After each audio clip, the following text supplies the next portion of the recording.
Madame, Monsieur, bonjour. Merci de nous rejoindre dans cette édition consacrée à l'Afrique. La première édition du SABEL, le salon de l'élevage au Burkina Faso, s'est ouverte depuis mardi à Ouagadougou. Une forte délégation ivoirienne est présente dans la capitale burkinabé à cette occasion. Elle est conduite par le ministre des Ressources animales et halieutiques, Kobina Kwasi Adjoumani. Jean-Luc Bangbo. C'est une autre illustration de la belle coopération entre la Côte d'Ivoire et le Burkina Faso. Le parrainage par le ministre ivoirien des Ressources animales et halieutiques de la première édition du Salon de l'élevage en terre burkinabé. Une participation ivoirienne qui vient rappeler notamment la vitalité des échanges entre les deux pays en matière de produits d'élevage. Ce sont plus de 86 000 têtes de bovins et 166 000 têtes de petits ruminants qui sont partis du Burkina Faso pour la Côte d'Ivoire. Les échanges portent également sur la volaille traditionnelle pour environ 60 000 têtes en 2015, avant bien sûr la survenue de la grippe aviaire hautement pathogène dans la sous-région. Place des productions animales et halieutiques dans le développement des bases productives et de compétitivité de l'économie nationale. Tel est le thème du SABEL 2018. Un thème qui confirme l'ambition de la Côte d'Ivoire et du Burkina Faso d'améliorer la qualité des produits de l'élevage, mais surtout de les rendre compétitifs dans un environnement contrôlé par l'importation de viande et autres produits animaux extra-africains. Il y a un effort qui a été fait dans le domaine de transport des animaux où avant il y avait beaucoup de barrages. Ces barrages pratiquement n'existent plus et tous les faux frais ont été supprimés pour ne pas alourdir vraiment le travail de ceux qui viennent nous aider dans le domaine de la commercialisation du bétail. Il est important que ces secteurs qui valorisent et l'emploi, qui valorisent et également l'amélioration des conditions de vie, soient un secteur qui soit valorisé. Ce salon qui referme ses portes le 1er décembre prochain veut formuler des réponses adaptées aux défis qui se présentent en Afrique en matière d'élevage et d'halieutique. La Côte d'Ivoire y partagera sa riche expérience dans le domaine de la pisciculture.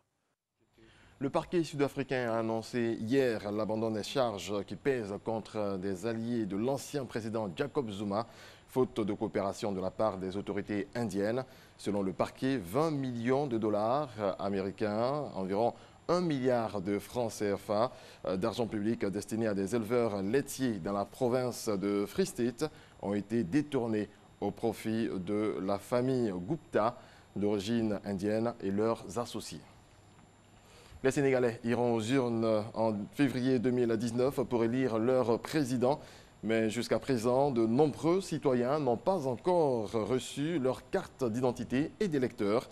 Certains d'entre eux dénoncent la lenteur constatée dans la délivrance de ces documents. Les autorités affirment pour leur part que près de 6 millions de cartes ont déjà été distribuées. On reste au Sénégal, le Sénégal qui veut la restitution de toutes ses œuvres en France. Lors de la présentation à la presse du musée des civilisations noires qui sera inauguré à Dakar le 6 décembre prochain, le ministre sénégalais de la Culture affirme que son pays souhaite la restitution de toutes ses œuvres d'art actuellement en France, en réaction à la remise récente d'un rapport sur le patrimoine africain à Emmanuel Macron, le président français. On écoute le ministre sénégalais de la Culture, Abdou Latif Coulibaly. Nous décidons de restituer définitivement, nous trouverons les moyens d'avoir ces œuvres-là. S'ils ont décidé une autre forme de restitution, dépôt ou prêt, nous sommes également tout à fait disposés à trouver des solutions avec la France. Nous savons que nous aurons des œuvres là-bas, mais je ne connais pas le nombre. Mais si nous en avons 10 000, nous souhaiterons avoir les 10 000. Le musée est un musée de portée universelle. Tout le monde y sera. Pour démontrer notre ouverture et notre capacité à dire aux autres, nous existons, mais nous existerons avec vous et en compagnie de vous. Il ne s'agit pas, une fois de plus, du musée du noir, mais du noir dans le temps du monde. Nous sommes différents, mais nous sommes très proches.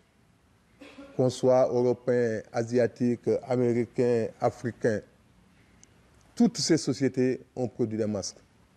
Souvent, ces masques disent la même chose, mais ils ne le disent pas de la même manière.